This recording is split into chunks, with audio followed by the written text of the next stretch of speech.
First thing I'm going to talk about is that Bad Boys 4 trailer came out. I'm actually really excited for this movie. Which is funny because I didn't like the first two Bad Boy movies. I thought they were awful. And when it comes to the whole Will Smith, what happened with him, with those slapped in at the Oscars and all that, I don't like what he did. I think he handled that completely wrong, and it was stupid what he did. But as a trailer for this movie, I'm excited for Bad Boys 4. I love Bad Boys 3. That movie got me actually invested in the characters and a fan of the franchise. Was like I said, it's funny because I didn't like the first two movies. So definitely count me in for Bad Boys 4. Can't wait for that movie. And the trailer I thought was really funny. It looks action packed. And I like the idea of the story looking like they're on the one. And it has a lot of funny jokes in it. So for me, I thought this was a great trailer. Can't wait for Bad Boys 4. The next thing is that Ghostbusters Frozen Empire opened to 45 at the box office. And I gotta say, I think this is great news. The movie was made for 100, I believe, the budget. And I know Afterlight was cheaper, though. That was only 75. And the Ghostbusters franchise, the budgets have all been like below 100 when it comes to the first two. Outside of the reboot. The reboot, I believe, cost the most. I think the budget for that was like 144. But they're all low budget movies. And I think this is great news for fans who enjoyed it. Look, I didn't like Ghostbusters Frozen Empire. It's not a movie I personally just didn't enjoy and I thought it was a mess. But I'm always happy, even if it's a movie that I don't like, I'm happy when a movie does well at the box office. Because this month really feels like people are like, this is the start of the movie season this year. So I'm happy to see movies doing well. I don't think we'll have the legs like Afterlife. Like, I know Afterlife made 204 at the box office, so it didn't make like a big amount, but it made a good amount for the budget it was, which was 75.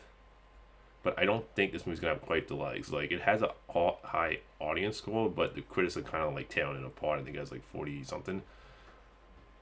So I don't see this movie having legs like Afterlife, but I'm happy it did pretty good at the was opening. And plus, you have Godzilla Khan coming out, which I believe that's projected to be making 45 to 60. But I'm just happy it's doing, I'm happy that it did well. Because, like I said, even as somebody who doesn't like the movie, I'm just happy for people who enjoyed the movie. That's always my thing. Like, I've never been one of those people that gets excited when a movie does bad at the box office. Even movies I don't like, I'm like, I want movies to do well at the box office. That way, people go back. People constantly go back to the theaters. And, every movie has its fan, is always my mindset. Every movie has its fan. There's movies that I like will love that people hate. But I never, I'm not one of those people who takes excitement in a movie doing bad at the box office when it comes to ones I don't like. Like, I'm happy it's doing well. I'm happy that, people go into theaters.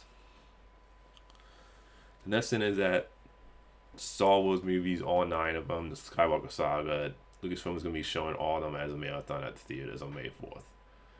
I think this is a great way to celebrate Star Wars. I think it's for the 25th anniversary of Phantom Menace. And I'm a big Star Wars fan, and the original trilogy is one of my favorite trilogies. So I think this is a great way just to have people maybe who didn't see any of the Star Wars trilogy see them in theaters. And it's also cool because you kind of like the generations. You have the original trilogy generation, you have the prequel generation, and then even the sequel trilogy, because maybe some people saw Star Wars for the first time with the sequels.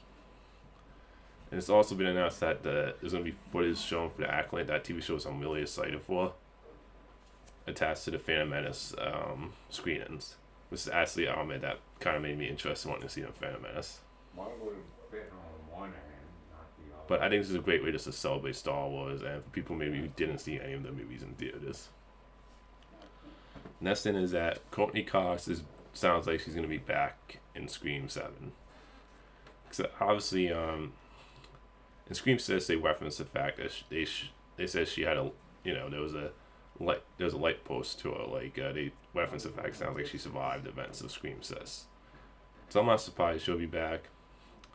Like, when it comes to Scream 7, I'll admit, Villeneuve coming back got me interested again, but I still, like I keep saying, I would have preferred to see the Carpenter sister storyline, the end of their storyline.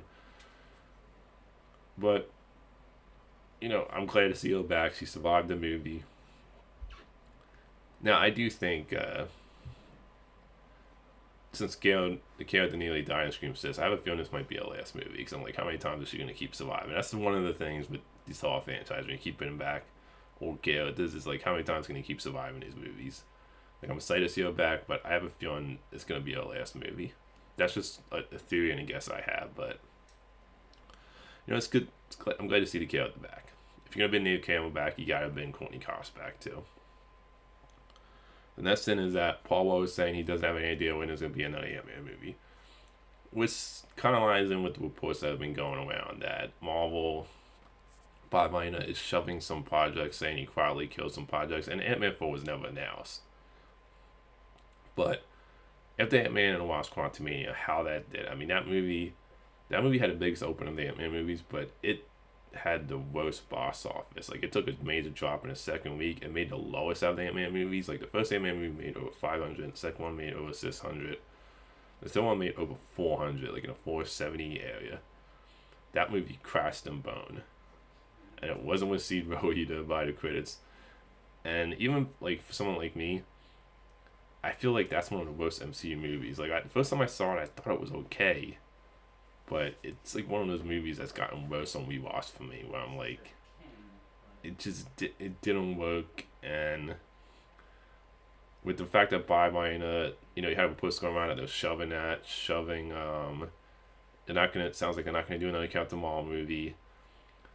And that Eternals is kind of like 50-50 right now, Eternals still. But it makes sense to me because Ant-Man and Wasp Quantumania it became the lowest grossing Ant-Man movie. It didn't do well critically, so like, I do think you'll see the Ant-Man character in MCU going forward, but I don't think you're going to see another solo Ant-Man movie. So I think it kind of lines up with the reports what Paul Rudd is saying. So I don't think another Ant-Man movie is going to happen. I'm perfectly fine with that. I think, like, at this point, you need to really... The MCU needs to, like, focus on movies that you feel like are going to do well at the box office right now. With the way the MCU's been missing hit.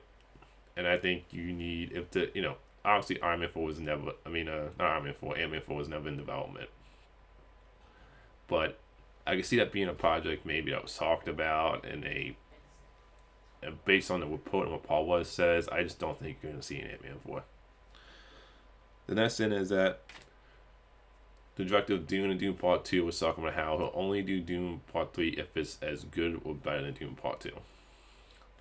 I love hearing that, because I love the first Dune movie. I thought Dune Part 2 was one of the great sequels that was even better than the first movie, and I just love the fact that it sounds like he's only going to do Dune Part 3 unless the script is great. Because that's the thing with me with movies, is that for me, I'm like, with these franchises, like, do you have a good story to tell? Is this like going to be as good, at least as good as the previous movies? And this has the potential to be one of my favorite trilogies. So I wanted him take his time and make sure they have a great script for Dune Part 3 and they don't rush it out. Because obviously, Dune Part 2 is doing really well at the box office, having strong legs. You're going to get a third one. But I'm glad that it sounds like he's only going to do it unless they have a really great story and script. Which just makes me more excited for Dune Part 3. I'm already excited for it. But this just shows to me how much he really cares about the franchise, the director, and cares about telling a good story. So that's all the movie news today. Until next time, movie fans. Well, no, I have more